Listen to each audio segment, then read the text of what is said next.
স্বামী বিবেকানন্দর অমর বাণী, জীবে প্রেম করে যেইজন সেইজন সেবিছে ঈশ্বর কে প্রাথমিক করেই মানবিক উদ্যোগ নিল স্বামী বিবেকানন্দ চ্যারিটেবল ট্রাস্ট। 2রা জানুয়ারি 1 নম্বর ওয়ার্ডের ডানলপ সংলগ্ন নর্দার্ন পার্কে সামাজিকভাবে পিছিয়ে পড়া মানুষদের জন্যই শীত বস্ত্র বিতরণ কর্মসূচির আয়োজন করা হয়। এই কর্মসূচিতে প্রায় 250 জনেরও বেশি দুস্থ মানুষের মধ্যে কম্বল বিতরণ করা হয়। পাশাপাশি দরিদ্র পরিবারের শিশুদের হাতেও তুলে দেওয়া হয় স্কুল ব্যাগ, যাতে তাদের পড়াশোনার পথে কিছুটা হলেও সহায়তা করা যায়। অনুষ্ঠানের মুখ্য সংগঠক ছিলেন রাকেশ সাহা এবং প্রধান পৃষ্ঠপোষক হিসেবে উপস্থিত ছিলেন সজল ঘোষ। এদিনের অনুষ্ঠানে উপস্থিত ছিলেন প্রাক্তন সাংসদ অর্জুন সিং, সজল ঘোষ, রাজ্য বিজেপির সহ সভাপতি রাজু বন্দ্যোপাধ্যায়, স্বামী বিবেকানন্দ চ্যারিটেবল ট্রাস্টের কর্মকর্তাবৃন্দ সহ অন্যান্য বিশিষ্ট ব্যক্তিত্ব ও বহু সাধারণ মানুষরা। বক্তারা তাদের বক্তব্যের সমাজের পিছিয়ে পড়া মানুষের পাশে দাঁড়ানোর প্রয়োজনীয়তার কথাই তুলে ধরেন এবং এই ধরনের মানবিক উদ্যোগ ভবিষ্যতেও অব্যাহত থাকবে বলে আশাবাদ ব্যক্ত করেন। শীতের মরশুমে এই উদ্যোগে উপকৃত মানুষদের মুখে ছিল স্বস্তি ও কৃতজ্ঞতার ছাপ এবং স্বামী বিবেকানন্দ চ্যারিটেবল ট্রাস্ট বছরের সারা বছরই কিন্তু পিছিয়ে পড়া মানুষদের পাশে থাকেন। আপনারা দেখছেন ঠান্ডা যা বেড়েছে, কিছু মানুষ আমাদের ভেতরের দিকে রান্নাবের দিকে যারা প্রান্তিক মানুষ তাদের হয়তো এই শীতকালে একটা কম্বল কেনার তাদের সামর্থ্য নেই, বাট ওটা তাদের প্রয়োজন। তো চেষ্টা করেছিলাম যে সাধারণ মানুষের পাশে দাঁড়ানো এবং যুগনায়ক স্বামী বিবেকানন্দের আদর্শে উনি তো কথা বলেই গেছেন যে জীবপ্রেম করে যেইজন সেইজন সেবিছে ঈশ্বর। চেষ্টা করেছিলাম সাধারণ মানুষের পাশে।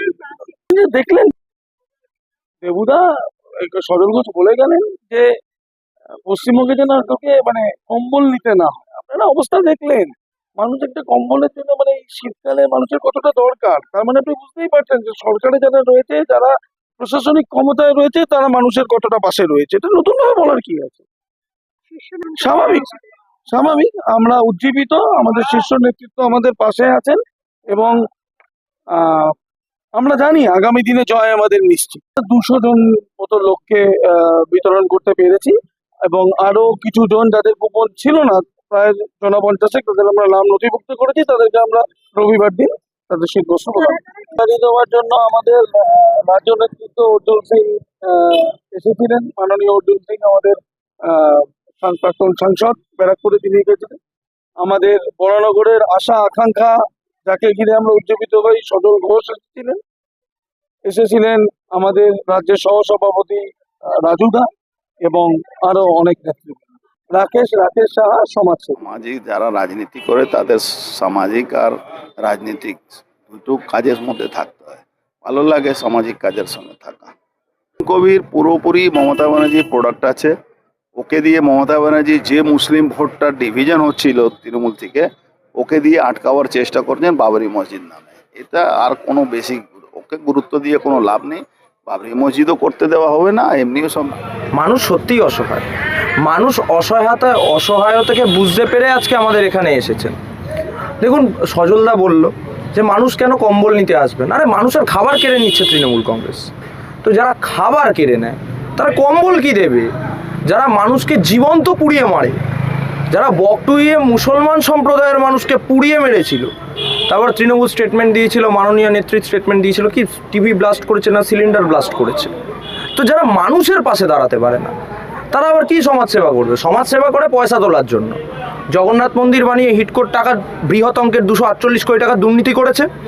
এখন দিকে দিকে মন্দির তৈরি করছে, মন্দির তৈরি করে পয়সা তুলছে, আর দিকে দিকে সমাজসেবার প্রোগ্রামের নাম করে এলাকার মানুষের থেকে চাঁদা তুলছে, সেটা নিজেদের পকেটে ঢোকাচ্ছে। এর বাইরে তৃণমূল নামক দলের আর কোনো মানুষের স্বার্থে কোনো কার্যকলাপ ছড়িয়ে দেওয়া উচিত সব জায়গায়, প্রত্যেকটা ছোটোখাটো জায়গায়, যেখানে দাঁড়িয়ে কোনো তামান্নার মতন কোনো শিশু সে বিনা কারণে বিনা দোষে বোমারিয়েতে মারা যাবে না। বল ভেবে তুলতে গিয়ে একটা শিশু সে তুলে নিয়ে বোমা বিস্ফোরণে মারা যাবে না। এই পশ্চিমবঙ্গ আমরা চাই না। এরা সম্পূর্ণ নির্দোষ, একদম কচি কাঁচা। ভারতবর্ষের পশ্চিমবঙ্গের ভবিষ্যৎ, মায়ের দেশে মায়ের মাটিতে সব শিশুরা সুখে থাকুক, ভালো থাকুক, অভয়া যেন আর না হয়, তামান্না যেন আর না।